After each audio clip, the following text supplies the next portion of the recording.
नमस्कार। आज के वीडियो में एक बार पुनः बीए सेकेंड ईयर के स्टूडेंट का हार्दिक स्वागत।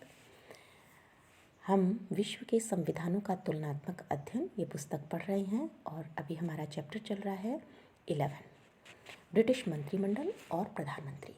पूर्व के वीडियो में हमने मंत्रिमंडल के अर्थ, मंत्रिमंडल की विशेषताओं, मंत्रिमंडल और मंत्रिपरिषद के बीच अंतर और मंत्रिमंडल की शक्तियों के बारे में पढ़ा, जिसके आधार पर हमें ऐसा लगता है कि मंत्रिमंडल जो है वो काफ़ी शक्तिशाली होता जा रहा है।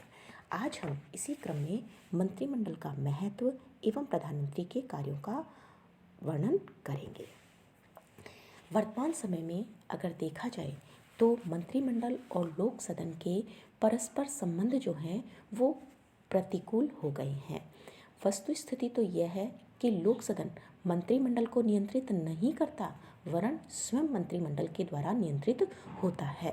मंत्रिमंडल की शक्तियों में काफ़ी अभिवृद्धि हुई है और मंत्रिमंडल को जो इतनी शक्ति प्राप्त हुई है उसका हम निम्न बिंदुओं के आधार पर वर्णन कर सकते हैं।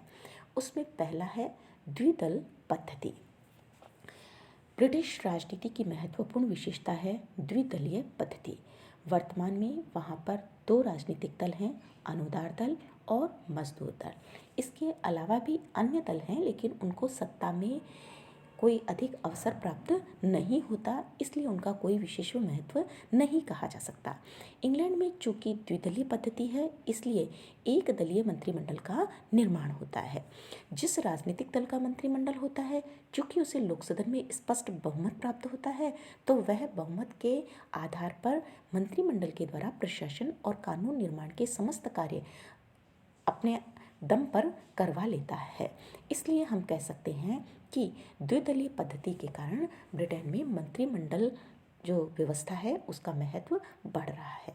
दूसरा है कठोर दलीय अनुशासन। मंत्रिमंडल को शक्तिशाली बनाने में सबसे ज़्यादा महत्वपूर्ण योगदान राजनीतिक दलों के कठोर दलीय अनुशासन ने दिया है। स्वतंत्र जो सदस्य हैं उनका युग समाप्त हो गया है और दल का अनुशासन इतना ज़्यादा कठोर हो गया है कि प्रत्येक सदस्य को दल के आदेशों का पालन करना ही होता है। यदि वह ऐसा नहीं करता है तो उसे दल से बहिष्कृत कर दिया जाता है और इसका सीधा तात्पर्य क्या है? राजनीतिक जीवन का अंत। लोक सदन में प्रत्येक दल का एक सचेतक होता है जो कि विधेयक पर मतदान के समय अपने दल के सदस्यों को निर्देश देता है कि संबंधित विधेयक का समर्थन करना है अथवा विरोध। बहुमत दल का सचेतक प्रधानमंत्री के निर्देश के अनुसार कार्य करता है और सदस्यों के लिए सचेतक के निर्देशों का पालन करना आवश्यक होता है। कठोर दलीय अनुशासन के कारण भी मंत्रिमंडल जो है वो शक्तिशाली हो गया है। अगला है लोक सदन पर अत्यधिक भार। शासन तंत्र के द्वारा मंत्रिमंडल पर नियंत्रण न रखे जा सकने का एक कारण यह भी कहा जा सकता है कि लोक सदन के पास पहले से ही इतने ज़्यादा कार्य हैं कि वह मंत्रिमंडल के कार्यों के पर विचार करने में असमर्थ रहता है। वर्तमान में अगर देखा जाए तो राज्य का कार्यक्षेत्र इतना अधिक बढ़ गया है कि लोक सदन के कार्यभार में भी वृद्धि हुई है। वर्ष में लगभग 6 महीने तो लोक सदन की बैठक होती ही नहीं है और जब बैठकें नहीं होती हैं तो समय पर कार्य नहीं हो पाता। ऐसी स्थिति में लोक सदन जो है वो कैबिनेट पर नियंत्रण नहीं रखता, बल्कि कैबिनेट का अनुसरण करके ही संतुष्ट हो जाता है। अगला है सुधार कानूनों का परिणाम। 1832 में प्रथम सुधार कानून जो हुआ था उससे पूर्व तक सदस्य अपने राजनीतिक दल के प्रति सामान्य तौर पर भक्ति जो है वो सामान्य तौर पर रखते थे और परिवर्तनशील होती थी। इसका कारण यह भी था कि चुनाव जो है वो व्यक्तिगत आधार पर जीते जाते थे। चूँकि मतदाताओं की संख्या कम होती थी, इसलिए निर्वाचक जो थे वो मतदाताओं से सीधे संपर्क में रहते थे। यानी मतदाता जो है वो व्यक्तिगत आधार पर चुनकर आते थे और वे अपने आप को किसी दल से नहीं संबंधित मानते थे और किसी विशेष विषय पर दल से अगर असहमत होते थे तो वो दल के विरुद्ध मतदान भी कर देते थे। धीरे धीरे इसमें परिवर्तन किया गया और मंत्रिमंडल पर लोक सदन का जो नियंत्रण था इस पर परिवर्तन किया गया। 1832 और 1967 और 84 के जो सुधार कानून थे उससे स्थिति में बहुत ज़्यादा परिवर्तन आया। चूँकि मतदाताओं की संख्या बढ़ गई तो व्यक्तियों के लिए व्यक्तिगत आधार पर चुनाव में जीत हासिल करना संभव नहीं था। अब व्यक्ति जो थे वो राजनीतिक दलों की मदद से चुनकर आने लगे, तो ऐसे में राजनीतिक दलों के अनुशासन को स्वीकार करना भी उनके लिए स्वाभाविक हो गया। और इस प्रकार हम कह सकते हैं कि सुधार कानूनों के पश्चात वहाँ पर सुसंगठित राजनीतिक दल और दलीय अनुशासन का जन्म हुआ। अगला है प्रदत्त व्यवस्थापन। संसद के कार्यभार की अधिकता और कानून निर्माण में निरंतर बढ़ती हुई जटिलता ने जिस प्रवृत्ति को जन्म दिया वो है प्रदत्त व्यवस्थापन। संसद के पास सभी विषयों के संबंध में कानून निर्माण के लिए चूँकि आवश्यक समय और ज्ञान न होने के कारण कानून की केवल वो मोटी रूपरेखा पारित कर देती है, लेकिन इन कानूनों के अधीन नियम तथा उपनियम जो बनाए जाते हैं और उनका आदेश जो जारी किया जाता है उसकी शक्ति प्रशासनिक विभागों को दे दी जाती है। और संसद के द्वारा जो अपने कार्यों को सौंपा जाता है इसे ही प्रदत्त व्यवस्थापन कहते हैं। और इस प्रदत्त व्यवस्थापन के कारण भी मंत्रिमंडल के शक्ति में वृद्धि हुई है। अगला है शासन कार्य की जटिलता। वर्तमान समय में प्रशासन कार्य जो है वो बहुत अधिक जटिल हो गया है। कानून निर्माण में इतनी पेचीदगियां आ गई हैं जिसको कि संसद सदस्य के लिए समझना संभव नहीं होता। ये संसद सदस्य इतने योग्य भी नहीं होते हैं कि राजनीतिक, प्रशासनिक, आर्थिक, तकनीकी मामलों में मंत्रिमंडल का पथ प्रदर्शन कर सके। चूंकि मंत्रिमंडल के सदस्य अन्य सदस्यों की तुलना में ज़्यादा योग्य होते हैं, प्रशासनिक अधिकारियों से उनका निरंतर संपर्क होता है, इसलिए कानून निर्माण और प्रशासनिक कार्य जो हैं उनको समझने में वो सक्षम होते हैं। और यही कारण है कि जटिलता के कारण, शासन कार्य की जटिलता के कारण भी मंत्रिमंडल की शक्ति में अभिवृद्धि हुई है। अगला आता है राष्ट्रीय आपात। राष्ट्रीय आपात की स्थिति में भी मंत्रिमंडल की शक्तियां बढ़ती हैं। प्रथम और द्वितीय विश्व युद्ध जो हुआ था और उसके बाद 1930 में जब आर्थिक संकट आया तो संसद के द्वारा मंत्रिमंडल को बहुत ज़्यादा व्यापक शक्तियां प्रदान कर दी गईं। इन अवसरों पर हम देख सकते हैं ब्रिटिश मंत्रिमंडल जो है वो तानाशाह बना था। राष्ट्रीय आपात की समाप्ति पर भी मंत्रिमंडल के हाथों में कुछ विशेष शक्तियां बनी रहीं, जिसके कारण ये कह सकते हैं कि मंत्रिमंडल की शक्तियां जो हैं वो बढ़ी हैं। अगला आता है राष्ट्रीय वित्त पर नियंत्रण। समस्त प्रशासनिक व्यवस्था के संचालन में वित्तीय शक्ति जो है सबसे अधिक महत्व रखती है। वर्तमान समय में राष्ट्रीय वित्त पर मंत्रिमंडल के नियंत्रण ने मंत्रिमंडल के प्रभाव में अभिवृद्धि की है। चूँकि मंत्रिमंडल के सदस्यों के द्वारा राष्ट्रीय आय व्यय का निर्धारण किया जाता है, अर्थात बजट निर्माण का कार्य किया जाता है। लोक सदन के साधारण सदस्यों का राष्ट्रीय धन पर बहुत कम नियंत्रण होता है। राष्ट्रीय वित्त पर नियंत्रण से भी मंत्रिमंडल की शक्ति बढ़ी है। अंतिम है लोक सदन के विघटन की शक्ति। मंत्रिमंडल के सदस्यों को लोक सदन के विघटन की शक्ति प्रदान की गई है। वर्तमान में यदि कभी मंत्रिमंडल ये अनुभव करता है कि उसकी नीति और कार्यों को राष्ट्र का समर्थन तो प्राप्त है लेकिन लोक सदन उसे समर्थन नहीं दे रहा है, तो प्रधानमंत्री के द्वारा सम्राट को परामर्श देकर लोक सदन को विघटित करवा दिया जाता है। लोक सदन के विघटन के परिणाम स्वरूप सदन के सदस्यों को एक निश्चित समय के पूर्व ही चुनाव संबंधी कठिनाइयों का सामना करना पड़ता है। इससे बचने के लिए वो मंत्रिमंडल को अधिक से अधिक समर्थन देते हैं ताकि उन्हें समय से पूर्व नहीं हटाया जा सके। इस प्रकार लोक सदन पर भी नियंत्रण रखने का प्रभावशाली साधन जो है वो कैबिनेट को प्राप्त है। मंत्रिमंडल की जिस तरीके से हमने शक्तियां देखी उसको देखते हुए ऐसा लगता है कि मंत्रिमंडल जो है वो अधिनायक वाली स्थिति में आ गया है, लेकिन वास्तव में देखा जाए तो यह नहीं है।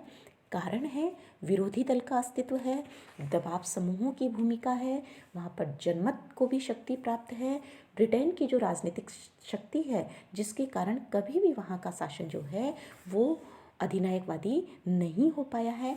इसके अलावा वहाँ सदन की कुछ परंपराएं हैं, दलों की कुछ परंपराएं हैं, तो उनके आधार पर हम कह सकते हैं कि मंत्रिमंडल जो है वो अधिनायक वाली स्थिति में नहीं आया है और लोक सदन के साथ में उसके संबंध जो हैं वो कभी अच्छे रहे हैं, कभी बुरे रहे हैं, लेकिन इसके बावजूद वहाँ पर अधिनायकवाद वाली स्थिति नहीं देखी जा सकती। अब तक हमने पढ़ा मंत्रिमंडल यानी कैबिनेट के बारे में, उसके अर्थ, उसकी विशेषताएं, शक्तियां, इन सबको हमने देखा। अब हम कैबिनेट के ही एक मुख्य व्यक्ति जिसके आधार पर समस्त शासन व्यवस्था की जाती है, जिसे मंत्रिमंडल का प्रधान भी कहते हैं, उसके बारे में पढ़ेंगे। ब्रिटिश प्रधानमंत्री जो है उसकी नियुक्ति सैद्धांतिक रूप से सम्राट के द्वारा की जाती है, लेकिन व्यवहार में लोक सदन के बहुमत दल के नेता को ही सम्राट के द्वारा प्रधानमंत्री बनाया जाता है। प्रधानमंत्री के लिए संसद का सदस्य होना अनिवार्य होता है। इस संबंध में यह भी परंपरा स्थापित हो गई है कि प्रधानमंत्री लोक सदन में से ही होना चाहिए, लॉर्ड सभा में से नहीं। प्रधानमंत्री चूंकि कैबिनेट में प्रमुख माना गया है, सबसे महत्वपूर्ण माना गया है, तो उसे व्यापक शक्तियां प्रदान की गई हैं, अधिकार प्रदान की गई हैं, जिसे हम निम्न बिंदुओं के आधार पर देख सकते हैं। सबसे पहला है मंत्रिमंडल का निर्माण। मंत्रिमंडल के सदस्यों की नियुक्ति जो है वो प्रधानमंत्री के परामर्श से सम्राट के द्वारा की जाती है। ये एक वैधानिक शब्दावली का प्रयोग किया जाता है, लेकिन वास्तविकता यह है कि मंत्रियों की नियुक्ति में सम्राट का कोई रोल नहीं होता है। प्रधानमंत्री जिन व्यक्तियों को चाहता है उनके नाम की सिफारिश जो है वो सम्राट को करता है और सम्राट उसे स्वीकार कर लेता है। तो इस प्रकार मंत्रिमंडल के निर्माण में प्रधानमंत्री की सर्वोच्च स्थिति कह सकते हैं। इस दूसरा बिंदु है मंत्रिमंडल का कार्य संचालन। प्रधानमंत्री न सिर्फ मंत्रिमंडल का निर्माण करता है बल्कि कार्यवाही का संचालन भी करता है। मंत्रिमंडल की बैठकों का सभापतित्व करना, मंत्रिमंडल की कार्यविधि पर उसका नियंत्रण भी होता है और जो भी प्रस्ताव मंत्रियों के द्वारा रखे जाते हैं पूर्व में प्रधानमंत्री की राय ली जाती है। इस तरीके से वह मंत्रिमंडल का पथ प्रदर्शक भी माना गया है। जो भी राष्ट्रीय नीतियां बनती हैं, जो भी कानून निर्माण होते हैं, उन सब का संचालन प्रधानमंत्री के द्वारा किया जाता है, यानी प्रधानमंत्री का विचार ही निर्णायक विचार कहा गया है। तीसरा कार्य है मंत्रिमंडल का अंत। जैसे प्रधानमंत्री के द्वारा मंत्रिमंडल के सदस्यों की नियुक्ति की जाती है, उसी तरीके से उन्हें पदच्युत करने का अधिकार भी है। सैद्धांतिक रूप से सम्राट को यह विशेषाधिकार प्राप्त है, लेकिन व्यवहारिक दृष्टि से इस अधिकार का प्रयोग प्रधानमंत्री की सलाह पर ही किया जाता है। प्रधानमंत्री को यह अधिकार है कि वह अपने एक या अधिक सहयोगियों को पदच्युत कर सकता है। संपूर्ण मंत्रिमंडल का अंत भी प्रधानमंत्री की सिफारिश पर सम्राट के द्वारा किया जाता है। यदि प्रधानमंत्री स्वयं त्यागपत्र देता है तो उसके त्यागपत्र के साथ ही पूरे मंत्रिमंडल को भंग माना जाता है, यानी मंत्रिमंडल के अंत का अंतिम अधिकार जो है वो प्रधानमंत्री के पास होता है। अगला है लोक सदन का नेतृत्व। लोक सदन के बहुमत दल के नेता को चूंकि प्रधानमंत्री पद प्राप्त होता है तो उसके द्वारा शासन प्रमुख के साथ साथ लोक सदन के नेता के रूप में भी बहुत कार्य किए जाते हैं।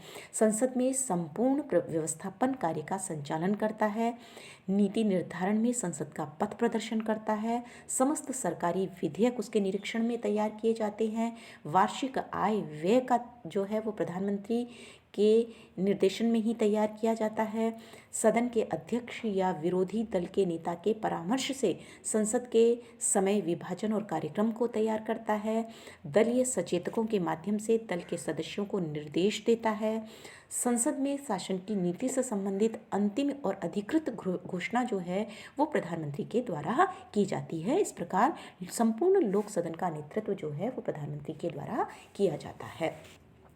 अगला है परराष्ट्र संबंधों का संचालन। प्रधानमंत्री न सिर्फ आंतरिक मामलों में सर्वोच्च होता है बल्कि परराष्ट्र संबंधों के संचालन में भी उसकी महत्वपूर्ण भूमिका होती है। दूसरे देशों के साथ जो भी महत्वपूर्ण समझौते किए जाते हैं वो प्रधानमंत्री के द्वारा ही तैयार किए जाते हैं, उसी के हस्ताक्षर से होते हैं। परराष्ट्र संबंधों के संचालन में प्रधानमंत्री स्वयं को कैसे शक्तिशाली बनाता है, इसका एक उदाहरण 1967 में देखने को मिलता है, जबकि प्रधानमंत्री विल्सन ने शस्त्र सामग्री के दक्षिण अफ्रीका भेजे जाने पर लगी हुई रोक को जारी रखना चाहते थे, लेकिन सुरक्षा और वैदेशिक विषयों संबंधी समिति इस रोक को समाप्त करने के पक्ष में थी। ऐसी स्थिति में प्रधानमंत्री ने विशेष पद्धति का सहारा लेते हुए दलीय सचेतकों को निर्देश दिया कि वे शस्त्र सामग्री को दक्षिण अफ्रीका में जो भेजी जाने वाली रोक है उस पर हस्ताक्षर कर एकत्र करें। इस प्रकार कैबिनेट के असहयोग के विरुद्ध सामान्य संसद सदस्यों का समर्थन प्राप्त किया। तो इस प्रकार परराष्ट्र संबंधों के संचालन में भी प्रधानमंत्री जो है वो महत्वपूर्ण भूमिका निभाता है। अगला आता है मंत्रिमंडल व सम्राट के बीच की कड़ी। प्रधानमंत्री जो है वो सम्राट का मुख्य परामर्शदाता माना गया है। वह मंत्रिमंडल और सम्राट के बीच समन्वय स्थापित करने का कार्य करता है।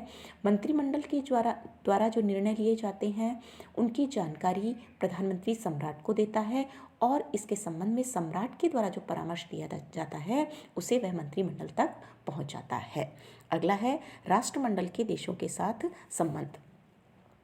राष्ट्रमंडलीय देशों के साथ ब्रिटिश प्रधानमंत्री जो है वो महत्वपूर्ण उसका कार्य है कि वह राष्ट्रमंडल देशों के साथ संपर्क स्थापित रखे और महत्वपूर्ण विषयों में उनको परामर्श देता रहे। राष्ट्रमंडलीय देशों से विचार विमर्श के लिए प्रधानमंत्री के द्वारा समय समय पर सम्मेलन आयोजित किया जाता है और इस सम्मेलन की अध्यक्षता है जो है वो ब्रिटिश प्रधानमंत्री के द्वारा ही की जाती है। अगला अंतर्राष्ट्रीय सम्मेलनों में ब्रिटेन का प्रतिनिधित्व। अंतर्राष्ट्रीय जो भी सम्मेलन आयोजित किए जाते हैं चाहे वो राजनीतिक हों, आर्थिक हों या अन्य, उन सब में ब्रिटेन का प्रतिनिधित्व जो है वो प्रधानमंत्री के द्वारा किया जाता है। द्वितीय विश्व युद्ध के दौरान विंस्टन चर्चिल के 6 बार अमेरिकी राष्ट्रपति रूजवेल्ट तथा 2 बार सोवियत संघ के सर्वोच्च नेता स्टालिन से मिलने के परिणाम स्वरूप ही मित्र राष्ट्रों की युद्ध नीति निश्चित हो चुकी थी। तो जो भी अंतर्राष्ट्रीय सम्मेलन होते हैं उसमें प्रधानमंत्री अपनी महत्वपूर्ण भूमिका निभाता है।